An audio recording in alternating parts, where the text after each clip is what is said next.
Hi, I'm Corey Litzenberger of CGL Strategic Business and Tax Advisors, welcoming you to another edition of Online Tax Tips. There are several ways to follow us to see these types of videos, as well as the ones that we've archived in the past. You can follow us on our website at cgltax.ca and click on the link for the video tax tips, or on Facebook at facebook.com/cgltax, on Twitter at twitter.com/cgltax, and on YouTube at youtube.com/cgltax. Well, it is election time in Alberta, and I'm here to talk to you a little bit about tax treatments of political contributions for those of you who are considering donating to help out your local candidate.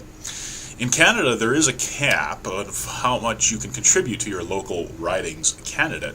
When an election is not happening, this cap is $1,000 per year. During the election period, so the day the writs drop, which is 28 days before the election, and about 2 months afterwards, you can donate up to $2,000 to your local candidate. So in 2012, for example, you could donate $1,000 prior to the writ that was dropped, causing the April 23rd election.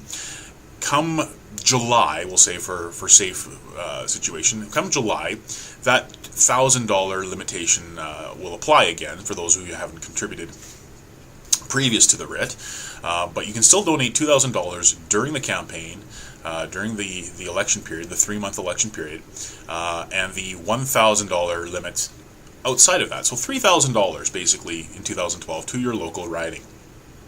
However, the tax treatments stop at $2,300. So even if you donate $3,000, it stops at $2,300 as far as any tax credits. The biggest credit, or the biggest planning tip that we have for these types of contributions, is if you're donating to your local ridings candidate for your favorite party, then your tax credit on your Alberta portion of your income taxes next year is calculated as follows.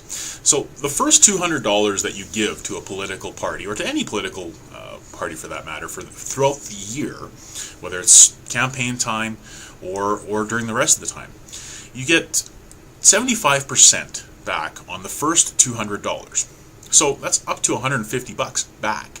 So you give a $200 donation, you will get $150 tax credit on your next year's taxes to reduce your taxes by $150. So really, you're only out of pocket $50 on a $200 donation.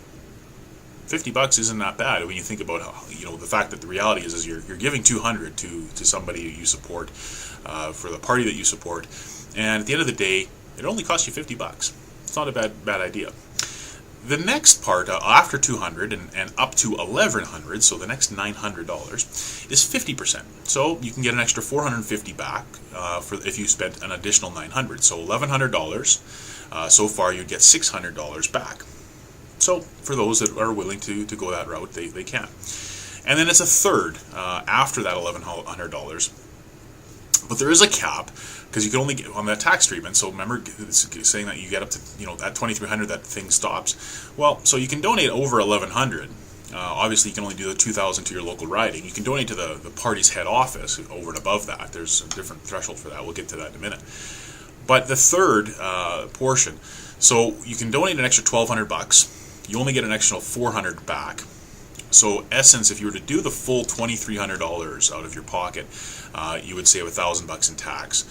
So it costs you $1,300 for a $2,300 total donation. You can pick up to 5 ridings to do this $2,000 sprinkling, as it were. You cannot go over $2,000 per riding during an election campaign, and not over $1,000 per riding when the election is not on. So keep that in mind when you're looking at donating to your local party.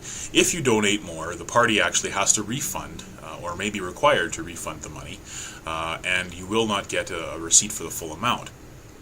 So keep that in mind, and make sure you're following the rules in that regards. You can contribute, during an election, you can contribute up to $30,000 to your favorite party's head office. Now, you have to subtract the amounts that you've contributed to local ridings.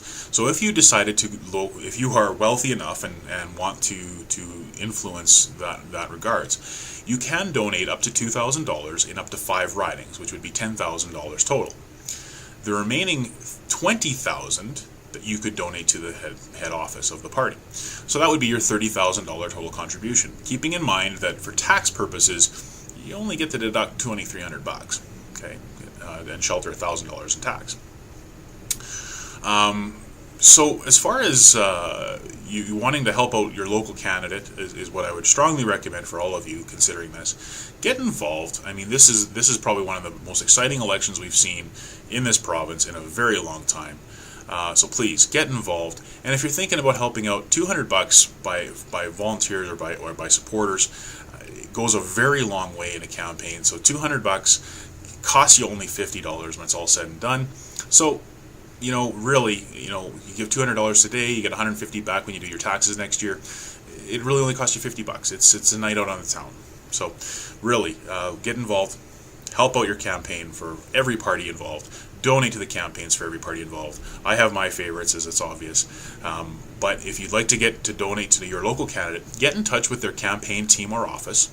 I know I will. So this is Corey Litzenberger from CGL Strategic Business and Tax Advisors, reminding you that we will match your donation. If you are a client, we will match your donation to the Crohn's and Colitis Foundation of Canada up to 10% of your bill. Thank you, and have yourself a great day, and we will talk to you next time.